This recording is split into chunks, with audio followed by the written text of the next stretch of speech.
Oi pessoal, paz do Senhor Jesus a todos vocês. Vamos continuar nossa leitura da palavra de Deus, leitura edificante, gratificante, que nos ajuda em todas as coisas, né? Vamos orar, pedir a bênção de Deus. Ó Pai, nós queremos te agradecer pela tua providência, pelo teu cuidado e por tudo que o Senhor tem feito por nós. E a tua palavra é o meio pelo qual nós vamos nos alimentar. Oramos para que teu Espírito nos esclareça, em nome de Jesus. Amém. Gente, por favor, atualize sua leitura. Não fique para trás, não perca o fio da meada. Não negligencie 5, 10, 15 minutos por dia de leitura da palavra. Nos acompanhe. Mande para uma pessoa, mande para um amigo. Inscreva-se no canal, peça alguém para se inscrever. Ative o sininho, né? E aí você vai ser abençoado e nos abençoará também, tá? Vamos lá. Marcos capítulo 6. Então partiu Jesus dali e foi para sua terra natal na companhia dos seus discípulos. Com a chegada do sábado, começou a ensinar na sinagoga local e muitos dos que escutavam ficavam admirados, exclamando: de onde vem tudo isso? E que sabedoria é essa que lhe foi otorgada? Não é este o carpinteiro, filho de Maria, irmão de Tiago, José, Judas e Simão? E não convivem conosco suas irmãs? E ficaram escandalizados por causa dele. Jesus volta lá para a região da Galileia, né? E ali onde ele era muito conhecido, e ali eles ficaram escandalizados. Falaram: de onde é que vem essa sabedoria? Esse menino não era o filho do seu Zé aqui, da Dona Maria? Os irmãos dele não são Judas, Simão, e tá aí as irmãs dele, todo mundo aí? De onde vem essa sabedoria? E ficavam escandalizados, né? Contudo, Jesus lhes afirmou: somente em sua própria terra, junto aos seus parentes e em sua própria casa, é que um profeta não é devidamente honrado.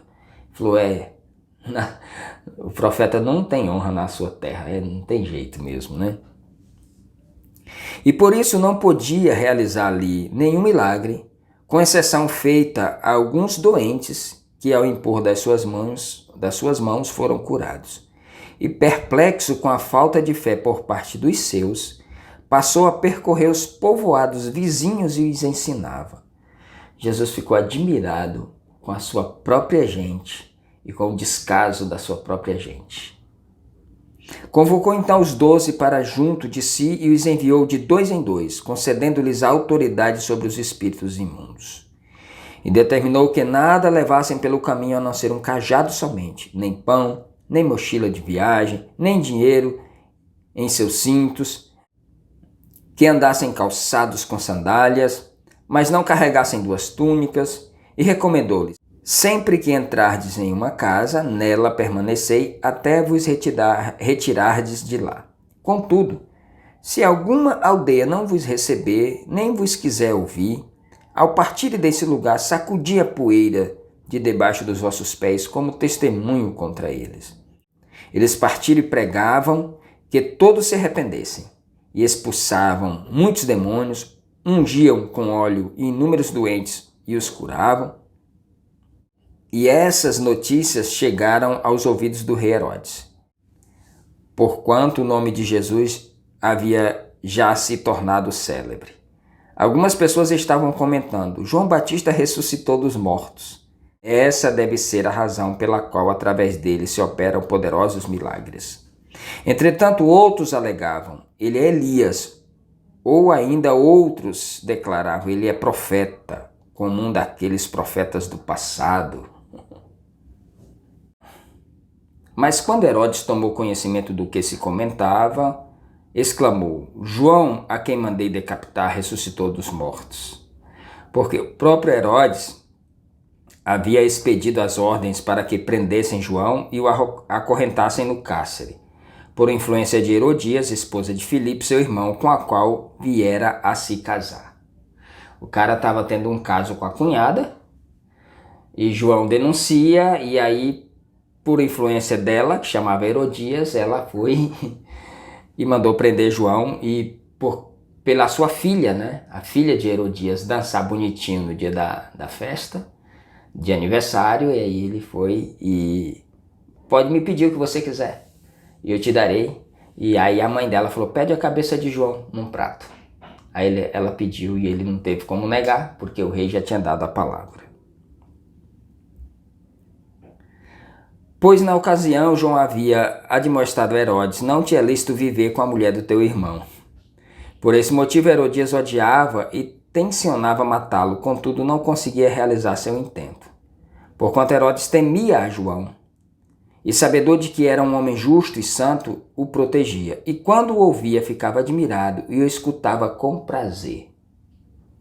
Finalmente, Herodias teve a ocasião oportuna que ansiava. No dia do aniversário dele, Herodes ofereceu um banquete aos seus líderes mais destacados, aos comandantes militares e às principais personalidades da Galileia. E aconteceu que a filha de Herodias se apresentou dançando e muito agradou a Herodes e aos convidados. Então o rei brindou a jovem. Pede-me o que desejas e eu te darei. E sob juramento lhe assegurou, se pedires ainda que seja metade do meu reino eu te darei. Coisa de gente boba, né? Coisa de gente que não pensa no que fala. Acho que estava cheio do vinho também, né? Diante disso, saiu a moça e consultou sua mãe. Que devo pedir? Ao que ela respondeu, a cabeça de João Batista. Sem demora, retornando imediatamente à presença do rei, formalizou seu pedido. Quero que me des agora mesmo a cabeça de João Batista sobre um prato. Então grande angústia sobreveio ao rei, mas devido ao juramento que fizera e aos convidados que se reclinavam ao redor da mesa, não quis deixar de atendê-la.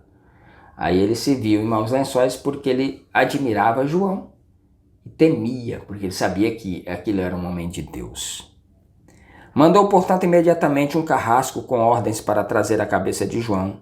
O executor foi e decapitou João na prisão. E trazendo a cabeça de João sobre um prato, a entregou à jovem e esta em seguida a ofereceu à sua mãe. Assim que souberam do fato, os discípulos de João foram até lá, resgataram o corpo e o depositaram em um sepulcro.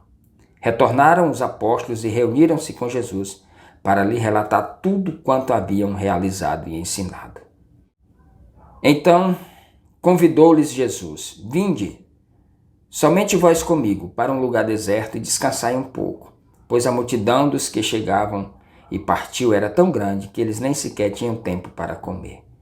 E saindo de barco foram para um local despovoado, foram para um local deserto, não é? Para ter um pouco de paz, de sossego, de tranquilidade. Entretanto, muitos dos que viram retirar-se, tendo-os conhecido, saíram correndo a pé de todas as cidades e chegaram lá antes dele. Quando Jesus desceu do barco e observou aquele enorme ajuntamento de pessoas, sentiu compaixão por elas. Ele não ficava com raiva. Jesus pega o barco, vai para o outro lado. Quando eles percebem que Jesus está indo para o outro lado, eles dão a volta a pé, correndo, e chegam lá antes de Jesus. Antes. Jesus desce do barco, já tem um monte de gente lá.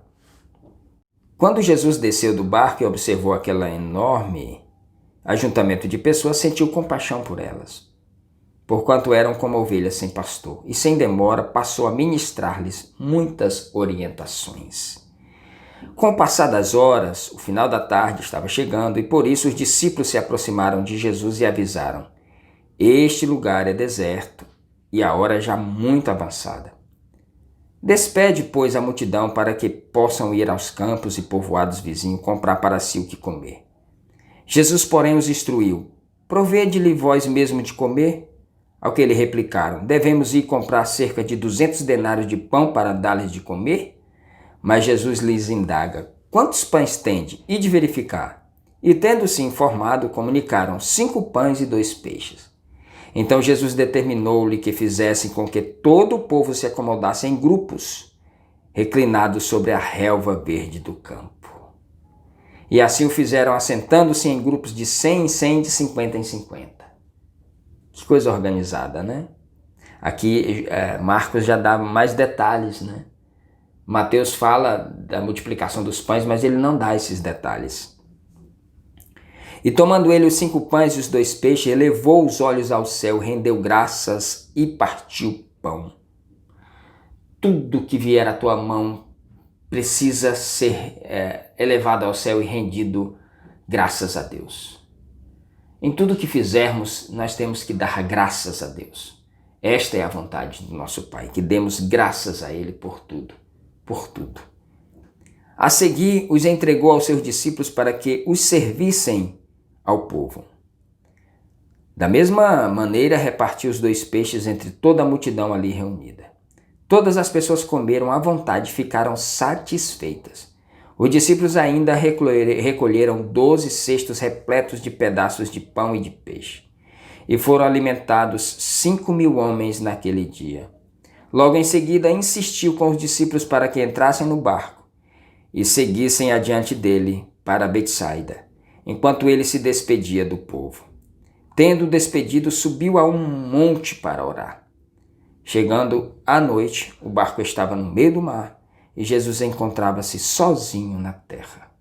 Ele notou que os discípulos remavam com dificuldade, pois o vento soprava contra eles.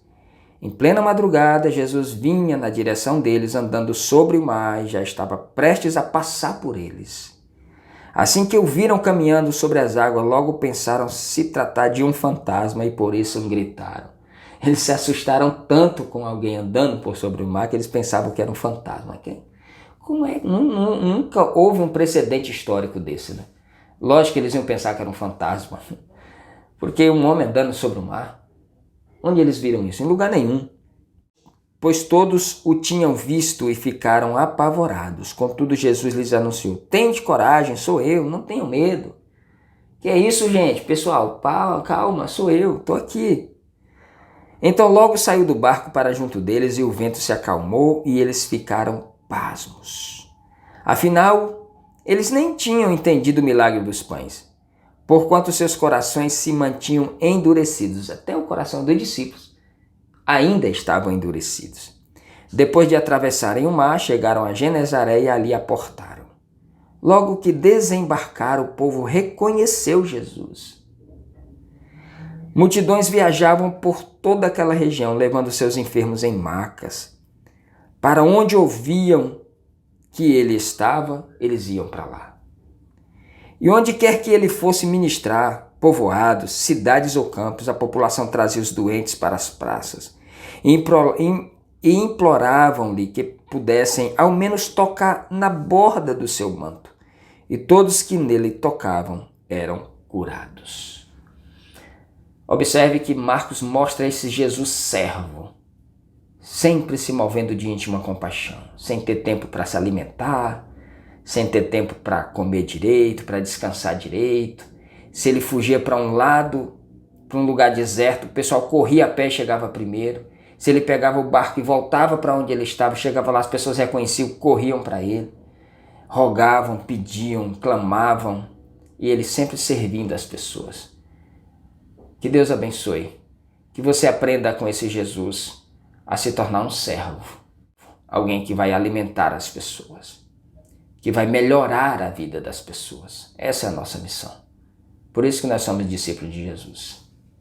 Que Deus abençoe. A gente se vê amanhã.